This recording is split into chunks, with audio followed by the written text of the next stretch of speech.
事前にいただいたアンケートをご紹介します。そちらさん、高校2年生の男の子の親御さんです。新学年子供の様子はどうでしたか？クラス替えがあるのでも不安そうにしていましたが、2クラスしかないので、それほど変更なく、しかも、担任が1年の時と変わらなかったので、進級はスムーズでした。担任には1年生の時から喫音を相談していたので、新たに話をしなくてよかったので、そこも助かりました。ほうすけくん。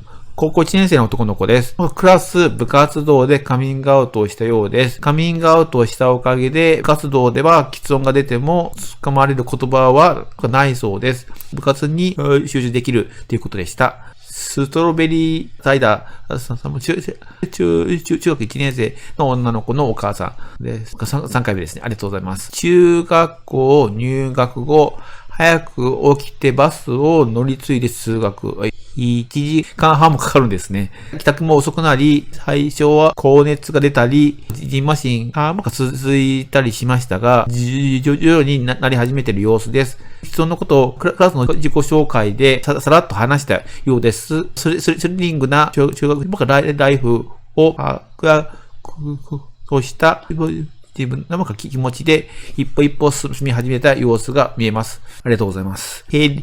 ヘリさん、風学3年生の女の子のお母さんです。2回目ありがとうございます。ずっと変わりないのですが、今年の担任の先生が、私も喫音者です。一緒に1年頑張りましょうと言ってくれてとても励みになりました。高校受験があり、心配でしたが、先生が面接練習もしっかりしましょうと言ってくださいました。岸さん、中学2年生の女の子の親御さんです。始業式に旧担任から引き継ぎをしてるよというふうに、直接声かけられて安心していました。しかし、新しいクラスでは自己紹介がなく、同級生に質問してもらえる機会はありませんでした。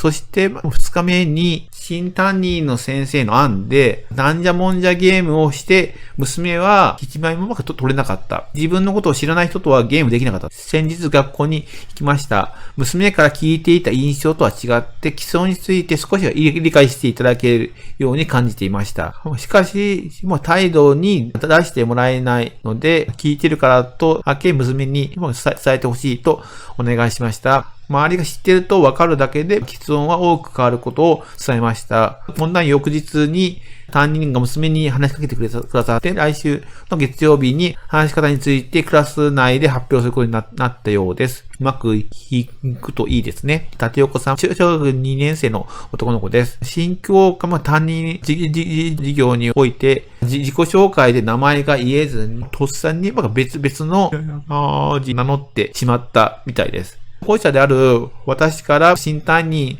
と電話で挨拶、その際に喫音については各教科担任に伝えてはいるとのことです。担任が変わったが前担任が副担任をしてくれている。昨年度は KS 会議を開いていただき、本人から発表や質問の仕方について配慮してほしいことを伝えました。今年度もそのような場が必要です。今年度は理事式や部活や委員会などでも発表する機会が増える。家庭訪問時や本人からも担任に思いを伝えて配慮してもらえると。光のママさん、中学1年生の女の子です。まだ言葉数も少ないので、喫音であることに気づかれてないようです。また、新しい環境に慣れるということの楽しさで、喫音について気にする様子はありません。幼児と小学生に行きます。5643、小学校3年生の女の子のいる親御さんです。自己紹介について、1年生の時は言葉の先生と自己紹介文を作成。担任の先生にはクラスに喫音のことを伝えたいと事前に相談。印象に残るように順番を最後に緊張で声が小さくなり、担任の先生がフォローしてくれた。2年生は1年生と同じように対策しまして、自分の喫音について話し、自己紹介後は喫音に対する質問も上がり、自分なりに回答。今年は自分で自己紹介文を作成。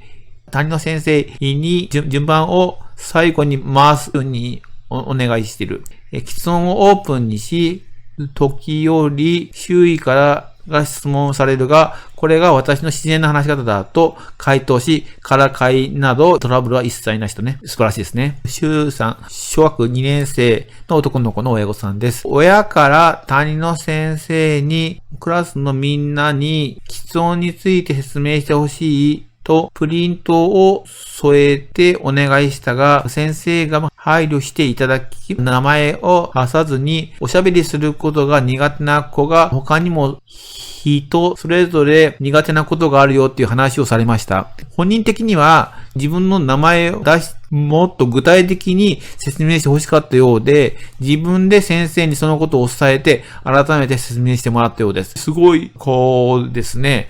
私が小学校2年生の時はそんな発想なかったと思います。私に伝えたいこと。喫音ドクターに憧れていますってね。小学2年生の時に、菊池先生よりも自信持っているので、これからいっぱい勉強して、君も喫音ドクターになってください。はい。じゃあ次行きます。中町さん2回目ですね。子供さんが年長の女の子です。新学年前に園長先生と面談し、喫音への配慮を改めてお願いしました。始業式で担任の先生へ娘と一緒に喫音のことを書いた自己紹介の手紙を渡しました。クラスメートに担任の先生から話してもらうために、親と担任との面談、別日に娘と親と先生との打ち合わせなどをして、結局1週間かかり、その間に難発は悪化。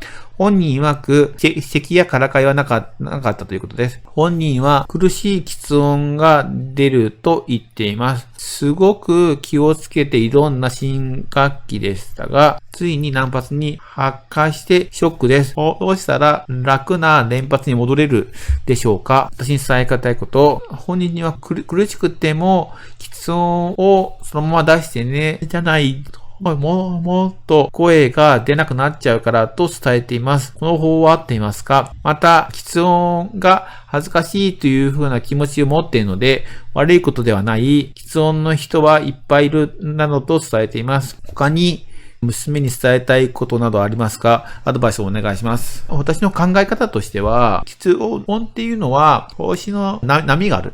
で、調子が悪いときは、あんまり無理をせずに、話せる範囲でも話しておけばいいんじゃないかなって思っています。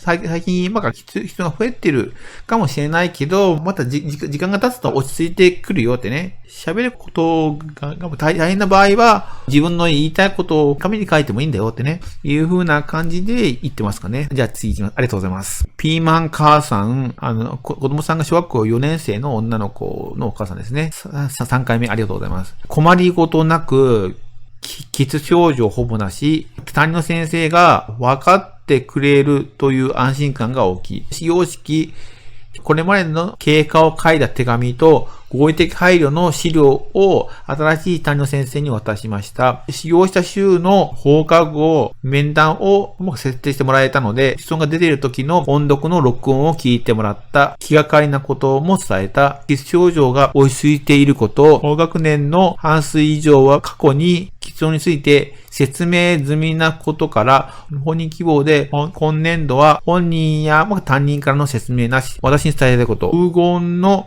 3日間のうちに直接担任に会って経緯や今年度依頼したい配慮を伝えること、どんな喫症状が出るのか、実際に音声を聞いて共有しておくことで、漠然とした不安はかなり解消できている。とても素晴らしいなと思っていますね。子供にとって新しい学年の初めの3日間っていうのは、とても緊張しているし、不安な気持ちあるので、早く行動するっていうことと、プリントだけじゃなくて、実際本人が思っているところを見せるのもいいなと思いますね。みなもさん、小学1年生男の子の親御さんです。卒園から入学にかけて、喫音は、難発、話す前に息を吸うことの頻度が高く、緊張している様子なのかと思っていました。ここ数日から喫音の頻度が低くなり、難発はあまり見られずに、連発なことが多いです。とはいえ、一部で真似をする子がいるということなので、今週は通級を開始したので、先生方と連携してクラスの子供たちに喫音のこと、話し方の真似をしないでほしいことなどを伝えてもらうつもりです。いいと思います。民パパさん、小学5年生の男の子の親御さんです。3回目、ありがとうございます。息子は5年生になって、クラスの自己紹介で、喫音について説明したようです。やりたかった放送委員に挑戦しています。喫音で放送のセリフに詰まった際に、問題が大きくならないよう、放送委員、担当の先生にお願いし、先生から全学年の先生に周知していただきました。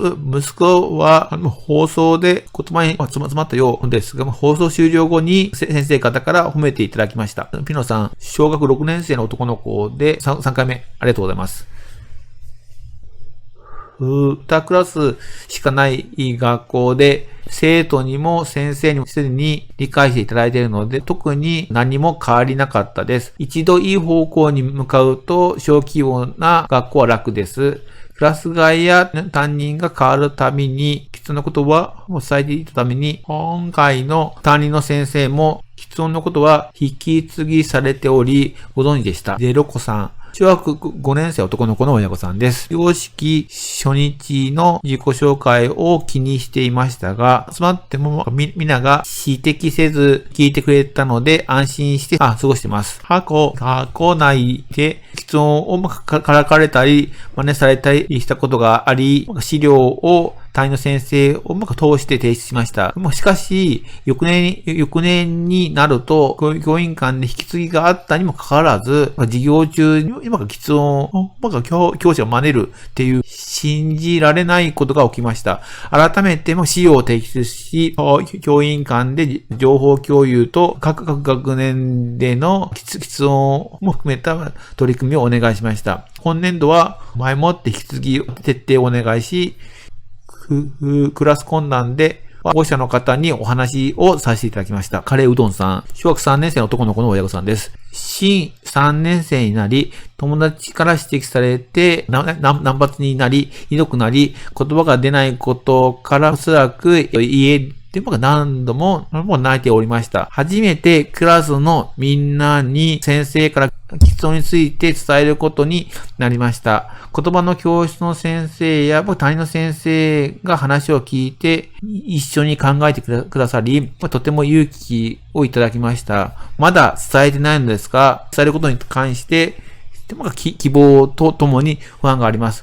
4月の22日なんですけど、その後に投稿ありまして、4月28日に担任の先生にクラスのみんなに息子の喫音について話していただきたいとお願いして1週間。昨日、息子が喫音をからかわれて先生に注意していただきたいことを伝えるために電話をしたら、みんなに言うタイミングを見ていましたと言われて、連休、最後の日に伝えていただくことになりました。先生は迷惑だったのかな？親の私からクラスのみんなに伝えてと思っていたのかなと不安になりました。また、クラスのみんなの反応はどうだったのか、親子ともに不安を感じています。先生の行動がそういいと思います。連休の最後の日に伝えても、話したことはゴールデンウィークの間にみんな忘れてしまうかもしれないから、どちらかというとゴールデンウィークが終わった後に話をしてもらうことが大事ですね。